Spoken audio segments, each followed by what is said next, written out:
La rencontre de Leo XIV avec James Martin semble n'être que le début d'une escalade, et la transparence n'en est certainement pas le protagoniste. Ce qui se passe en coulisses est troublant et révèle bien plus que ce que laissent entrevoir les photos officielles. Suivez-moi. Ensemble, nous dévoilerons les signes cachés qui secouent l'Église aujourd'hui. Le nom de James Martin continue de secouer le monde catholique. Il n'est pas surprenant que sa rencontre avec le pape Léon XIV ait immédiatement fait la une des journaux, car c'est un prêtre qui divise comme peu d'autres. D'un côté, il y a ceux qui le considèrent comme le prêtre le plus célèbre du monde et un grand communicateur. De l'autre, ceux qui le voient comme une figure dangereuse, capable de semer la confusion et d'obscurcir la doctrine avec ambiguïté et compromis. Pour de nombreux croyants, le geste du pontife est tout sauf neutre. Certains l'interprètent comme un simple acte de courtoisie, tandis que d'autres y voient une légitimation d'idées déjà largement contestées. On ne peut ignorer que Léon XIV aurait très bien pu refuser cette audience, comme il l'a fait à d'autres occasions. Le sas du nouvel ambassadeur américain en est un exemple clair. Selon la tradition, le pape aurait dû le recevoir en privé, mais Léon a préféré tout déléguer à un assistant, contournant même le secrétaire d'État. Cela montre que, quand il le souhaite, le pape sait envoyer des signaux forts et sans équivoque. Alors pourquoi accueillir James Martin? C'est précisément la question qui circule aujourd'hui parmi les fidèles, alimentant un climat de malaise croissant. Et comme si cela ne suffisait pas, avant même de serrer la main de James Martin, Léon XIV a accueilli au Vatican sœur Maria Lucia Caram, une figure connue en Espagne et dans une grande partie de l'Europe pour SES position résolument éloignée de l'enseignement traditionnel de l'Église. Le problème grave n'est pas seulement l'audience elle-même, mais la manière dont elle a été menée.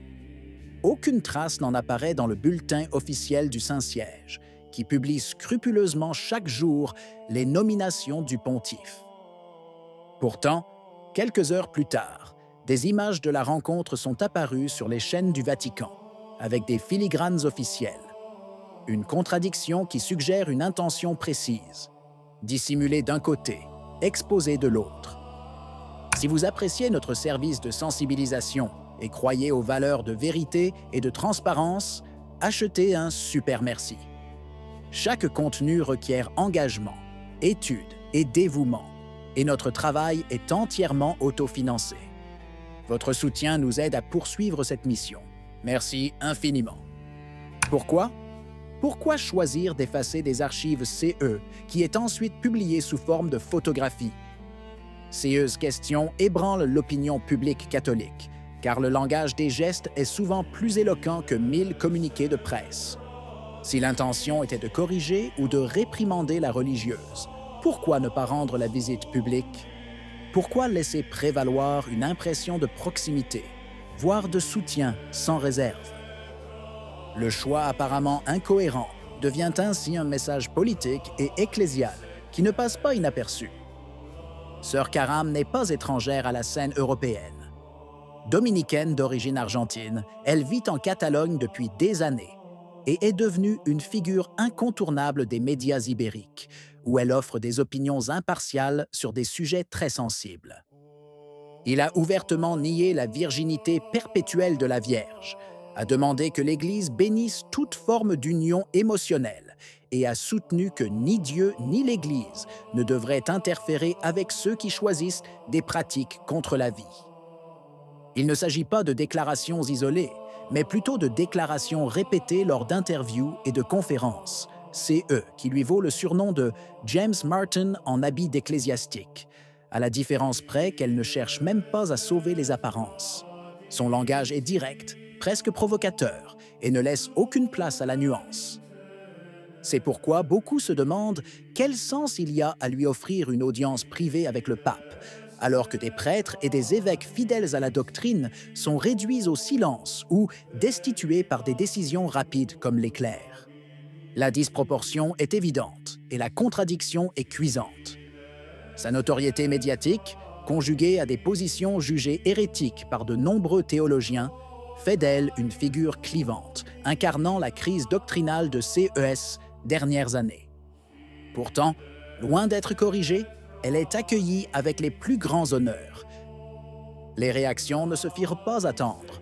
En Angleterre, le diacre Nick Donnelly s'exprima sans détour, qualifiant la rencontre de Léon XIV avec Sir Karam d'encore plus grave que celle avec James Martin. Selon lui, recevoir une religieuse qui nie la virginité perpétuelle de Marie et promeut des pratiques contre la vie revient à accorder une légitimité, non pas à une simple erreur pastorale, mais à de véritables hérésies formelles. Les photographies diffusées par le Vatican, selon Donnelly, équivalent à un sceau d'approbation, un message de bienvenue et de complicité qu'aucun communiqué de presse ne peut nier. Les voix ne manquent pas pour souligner que, pendant des années, les autorités ecclésiastiques auraient pu intervenir pour faire taire Sir Karam, comme elles n'ont pas réussi à le faire par le passé avec d'autres théologiens et personnalités religieuses ouvertement hétérodoxes. Ni Benoît XVI ni François n'ont pris aucune mesure, et maintenant Léon semble même intensifier sa proximité avec ce type de personnalité. Il en résulte une confusion croissante parmi les fidèles, qui voient les pasteurs fidèles à la doctrine punie, tandis que ceux qui la contredisent ouvertement sont récompensés et photographiés. C'est une logique à double sens, un coup dur pour les traditionalistes, un sourire pour les novateurs. C'est eux qui rend l'histoire encore plus troublante, c'est le silence assourdissant de Sœur Karam elle-même.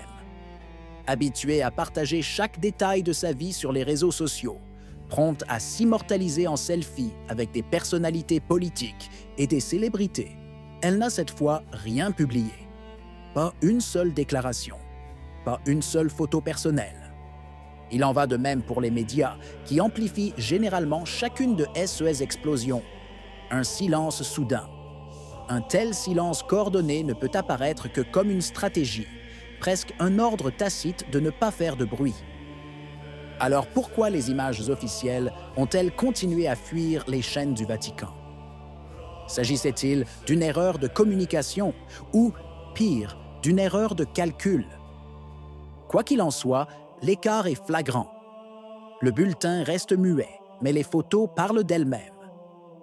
Il reste de fidèles suspects que le Saint-Siège ait voulu cacher une rencontre trop compromettante pour ensuite ne pas contrôler totalement la diffusion des preuves. C'est précisément cette gestion opaque qui suscite questions et controverses.